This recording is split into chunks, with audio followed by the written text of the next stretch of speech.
За засгийн газрын үйл ажиллагааны төлөвлөгөө хэрэгжилт биелэлтийн тухай яригдж байна.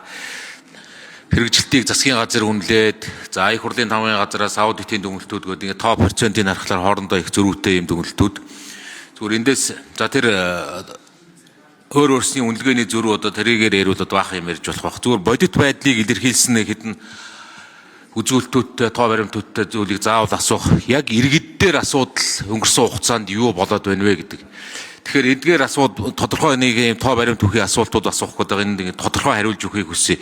Яг иргэдийн бодит худалдаа авах чадвар өнгөрсөн хугацаанд яаж өөрчлөгдөв? Худалдаа авах чадвар, дээрэс нь бодит худалдаа авах чадвар, орлого нэмэгдсэн, дахиад дээрэс нь татвар, инфляц, цахилгаан дулааны өсөлт тэгээд энэ бүгдийг чинь ингээд тооцоод ирэхлээр бодит худалдаа авах иргэдийн бодит худалдаа авах чадварын үзүүлэлтээр тодорхой ямар үр дүнд хүрсэн бэ гэдэг тоо бүхий хариултууд өгөөч.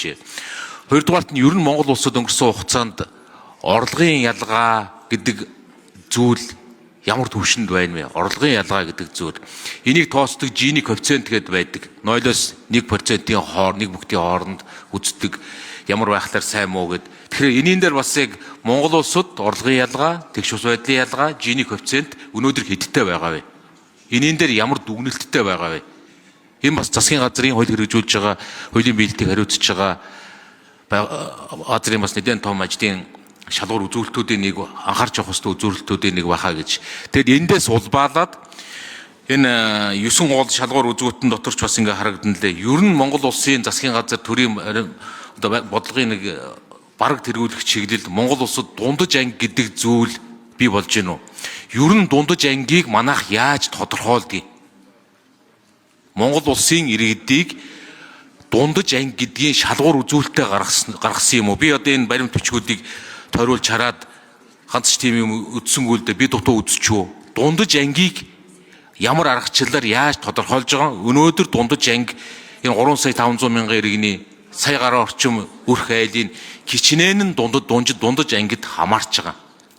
Энийн дээр нэг юм тоотой баримттай аргачлалтай үзүүлэлттэй буюу би нэг зузаан хуудастай засгийн газрын үнэлгээ өөрийгөө үнэлсэн өрөөдөр үнэлүүлснийг юм тоо баримт коэффициент хувь хэмжээнээс илүүтэйгээр яг эцсийн амьдралын жирийн иргэний хөрсөн дөөрх гэдгээр амьдралын тухай бас ингэж ярих гэдэг нь л да. За төгсгөлд нь ядуурлын үзүүлэлт гэдэг үзүүлэлт байдаг. Дэлхийн банктай хамтарч гаргадаг. Энэ тоо баримт бас өнгөрсөн хугацаанд хэд байсан хэд болж өөрчлөгдөж байгаа вэ?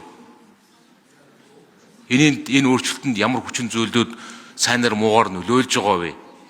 Буюу яг энэ үзүүлэлтүүд өөрөө биднэрт өөрөө өөрснийгөө үнэлсэн хувь процентын үзүүлэлтээс гадна энэ бол яг засгийн газрын үйл ажиллагааны нэлээд чухал баримталж явах хэвээр зүг чиг барьж явах хэвээр үзүүлэлтүүд байхаа гэж бодож байна. Эдгээр асуултуудад тодорхой хариулт өгөөч. Уг нь ингээ харахаар их хурлын дарга ингээ харахаар саяны миний асуултууд нэлээд бас ингээд ажил хариуцсан салбарын сайдаас л уг нь хариулт авмаар байдаг. Яг одоо энийг саяны миний асуултуудад хариулт өгөх сайд нараас одоо нэг ч хүн энд алга.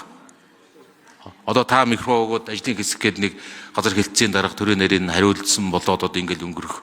Уг нь бол би хариулт авмаар баг. Тэг яах ёстой юм байгаа.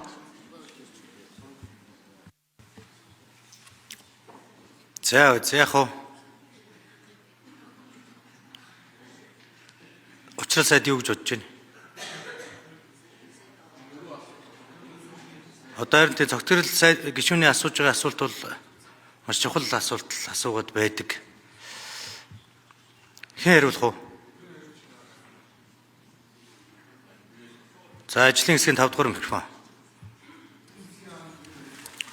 За цогцрол гишүүний асуултанд хариулъя. Та яг тайлангаас гэхээс илүү эдийн засгийн гол ойлголтын талаараас асуусан учраас энэтэй холбогдох мэдээллийг бас 24 оны 4-р улирлын байдлаар тань танилцуулъя. За өрхийн бодит орлогын хувьд бол орлогын өсөлт нь 5.9% болсон байна 24 он 4-р улирлын байдлаар. За бодит орлогын өсөлтөд иргэдийн цалингийн орлого мөн өмнөх оны мөн үеэс 233 мянган төгрөгөөр тэтгэвэр тэтгэмжийн орлого 76 мянган төгрөгөөр нэмэгдсэн гол нь нөлөөсөн байгаа. За бодит орлогын бүтцтэй бол дотроо цалин хөлс тэтгэвэр тэтгэмж мал аж ахуйн орлого гэсэн бүтцтэй байгаа. За цалин хөлсний орлого нь 57.2%, тэтгэвэр тэтгэмж 23.1% эзэлж байна. За таны асуусан ядуурлын коэффициенттэй холбоотой тоог бас хэлье. Энэ үзүүлэлт нь 2018 онд 32.7% байсан бол 22 онд 31.4% болж буурсан байгаа. 25 онд бизнесийн тооцоолжоор ойролцоогоор 0.32 болох төлөвтэй байгаа.